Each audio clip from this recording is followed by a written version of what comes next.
موسیٰ علیہ السلام ایک دفعہ اچانک کوہ طور روانہ ہو گئے. موسیٰ علیہ السلام کے ساتھ اللہ تعالیٰ کا یہ برتاؤ تھا کہ جب کوئی خاص موقع ہوتا تو حضرت شرق طور چلے جاتے بجانب ایمن طور، اور وہاں سے باقاعدہ اللہ رب العالمین کے پیغامات آواز کی شکل میں موسیٰ علیہ السلام پر آتے، کلام الہی سنتے. وَكَلَّمَ اللَّهُ مُوسَىٰ تَكْلِيمًا. موسیٰ علیہ السلام یکدم روانہ ہو گئے. شوق باری تعالیٰ دامنگیر ہوا.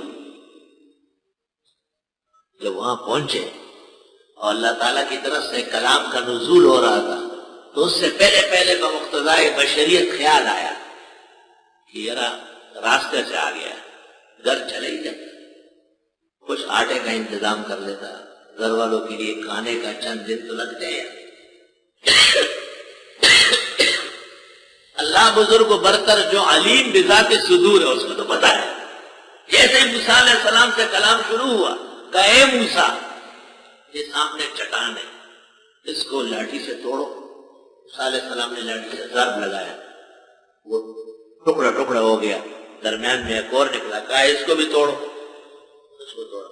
ایک اور نکلا عملہ بالکل ہموار سا، کہا اس کو بھی توڑو. ایک پاؤں برابر نکلا، کہا اس کو بھی توڑو. جب اس کو توڑا تو اس میں سے ایک کیڑا گر گیا،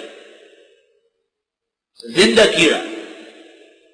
اور موسیٰ علیہ السلام کو اللہ تعالیٰ نے کہا کہ اے موسیٰ، یہ چھوٹی سی مخلوق آپ سے کوئی بات کرنا چاہتی ہے، آپ ذرا کان قریب کریں. موسیٰ علیہ السلام نے کان قریب کیا. اب وہ چھوٹی سی کیڑی جو پتھر سے نکلی ہے وہ پڑھ رہی ہے سبحان من یرانی ویعرف مکانی ویرزقنی ولا ینسانی. پاکی ہے اس اللہ کے لیے جو مجھے دیکھ رہا ہے، میری یہ جگہ اس کو معلوم ہے، مجھے وقت پر روزی پہنچاتا ہے. روح المانی میں ہے کہ وہ جو کیڑا تھا چھوٹا سا، تو فی فیہ نبت طری، اس کے منہ میں ہرا پتا ہے، وعلیہ تلن، اور اس کے اوپر شبنم کا قطرہ. یہ کھانا اور یہ پینا دونوں ہے، یہ کھاؤ اور یہ پیو جب پیاس لگے.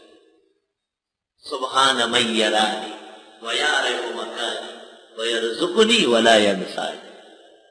الحمدللہ رب العالمین. اللہ اکبر و کبیرہ. رزق کا معاملہ، ضروریات کا معاملہ اللہ تعالیٰ نے اپنے ذمے لیا ہے، ورنہ علماء اور طلباء کا کیا بساط ہے، ان کی کیا آمدنی ہے، ان کے کتنے کارخانے اور فیکٹریاں ہیں.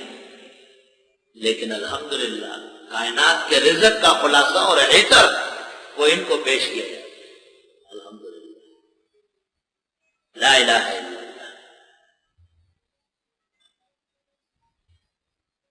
جو اشیاء جسم کے لیے ضروری ہے اللہ وہ بھی مہیا فرماتے. گرمی میں گرمی کا لباس بہترین، ٹھنڈے پنکھے، عمدہ جگہ، سردی میں سردیوں کا لباس، اسی حساب سے پوشاک اور کپڑا، اسی طرح رہنا سہنا. ابھی یہ صوبہ سرحد وغیرہ میں بارش نہیں ہوئی، حالانکہ برسات گزر گیا بالکل، کیونکہ متاثرین راستوں میں گلیوں میں میرے آسمان کے نیچے بیٹھے ہوئے. جیسے ہی وہ پہنچ گئے بارش شروع ہو گئی. الحمدللہ رب العالمین. اللہ اکبر.